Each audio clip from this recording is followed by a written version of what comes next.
әуезовтер әулетін білмейтін қазақ жоқ шығар деп ойлаймын. Мұрат Мұхтарұлымен бізді таныстырған, дос қылған кітап. Жалпы Атамұра баспасы ұлы жазушы Мұхтар Омарханұлының көптеген кітаптарын жарыққа шығарды. Сол кітаптарды шығарудың алдында мен әркез Мұрат Мұхтарұлымен ақылдасып, сол кісінің рұқсатын алып отырдым. Біз бірнеше энциклопедия шығардық. Соның ішінде екеуі тұлғалық энциклопедия. Біріншісі Абай энциклопедиясы, екіншісі Мұхтар Әуезов энциклопедиясы. Осы ұлы ғұламаның тұлғалық энциклопедиясын шығарар кезде мен көбінесе Мұрат Мұхтарұлымен тікелей ақылдасып отырдым. Сол энциклопедияның ішіндегі шежірелерді, фотоларды Мұрат ағамен бірге таңдадық. Соның нәтижесінде ол туындымыз, ол энциклопедиямыз өте жақсы шықты. Оған Мұрат аға өзі арнайы келіп, тұсаукесеріне қатысып, өзінің алғысын білдірген болатын. 2023 жылы 1 қаңтар күні Мұрат ағамыз 80 жасқа толды. Міне сол күні ол кісіге арнайы хабарласып, осы ағамызды мерейтойымен құттықтап шыққым келетінін, қасымда 2 ұлымды ертіп апарсам деген ұсынысымды айттым. Ол кісі әрине бірден келісім берді және маған айтты: Рахымғали, саған менің де бір өтінішім болады деп айтып қалды. Бара жатып ойладым, мен ағамыз маған қандай тапсырма береді екен, қандай өтініш айтады екен деп. Бір жақсы отырыс болды сол күні. Мәдениет туралы, әдебиет туралы әңгіме қозғадық. Сөз соңында ол кісі маған былай деді: Рахымғали, мына Мұхтар інімнің, Мұхтар Абрарұлының жазғандарын мен оқып отырамын. Менің ағаларым циклы бойынша жазғаны маған өте ұнайды. Сен Мұхтарға менен сәлем айтсайшы. Мен туралы да бір естелік жазса, және оны менің ата-анаммен байланыстырса, керемет бір жақсы есте болар еді. Ты намекни ему об этом деп маған бір қалжыңдаған есімде. Әрине, мен ол кісінің ол өтінішін ағамызға айттым. Содан кейін ағамыз ақырындап әуезовтер әулеті туралы өзінің эсселерін бастады. Ең алғашқы бірінші естелігін біз сол жылы 3 кітап шығарғанбыз әуезовтермен байланысты. Мұхтар ағамыз бірінші естелігін осы кітапты жазды.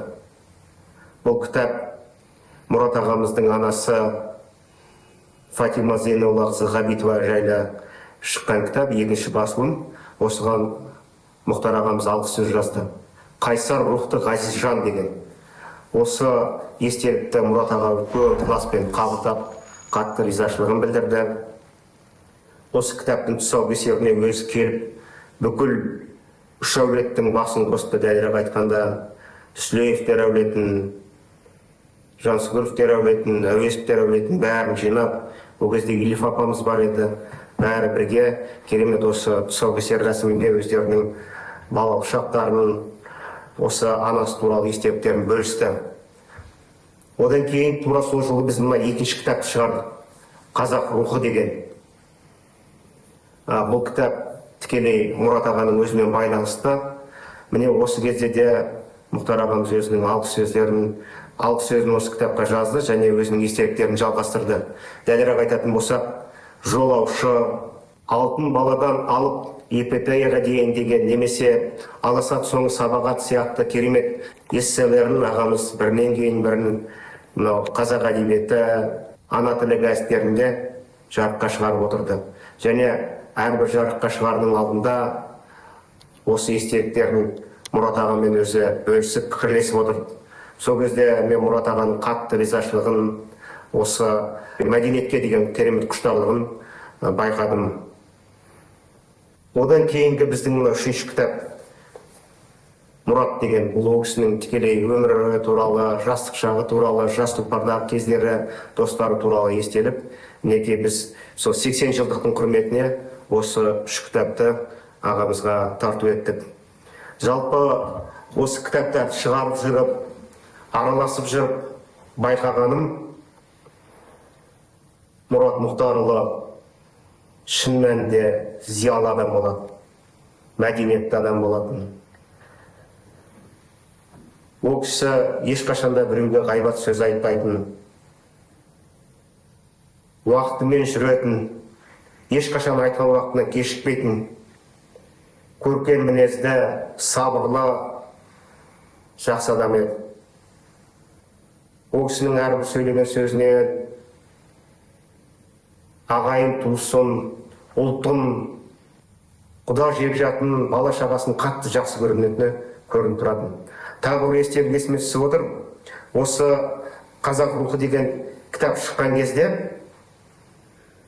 осы кітаптың тұсаукесерін ол кісі Семей қаласында өткізгісі келді. Бір күні маған хабарласып айтты: «Рахымғали, келіп кетші, бір нәрсені өзіңмен ақылдасқалы тұрмын» деп. Келсем, бір тізім жасап қойыпты. Ол тізім осы кітаптың тұсаукесер рәсіміне қатысатын адамдардың тізімі екен. Бірінші кезекте өзінің қызы Зифа Алуа Мұратқызын жазған екен. Екінші Дияр Қонаев, Разақ Қанат, ортасына мені де қосып қойған екен. Содан кейін айтты: «Мен осы кітапты Семей қаласында өткізгім келді. Семей қазір үлкен облысқа айналды. Семей облыстың орталығы Абай облысы құрылды.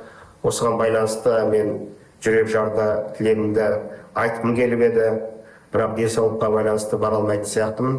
Мынаны сен зиялы қауымның алдында оқып бер» деп, қолыма өзі жазып қойған 2-3 беттен тұратын сәлемін, жүрек жарды тілегімен қолым ұстатты. Әрине мен ағамыздың аманатына қиянат жасағам жоқ. Семейдегі жұртшылықтың алдында оқып бердім. Жұртшылық оны өте жақсы қабылдады.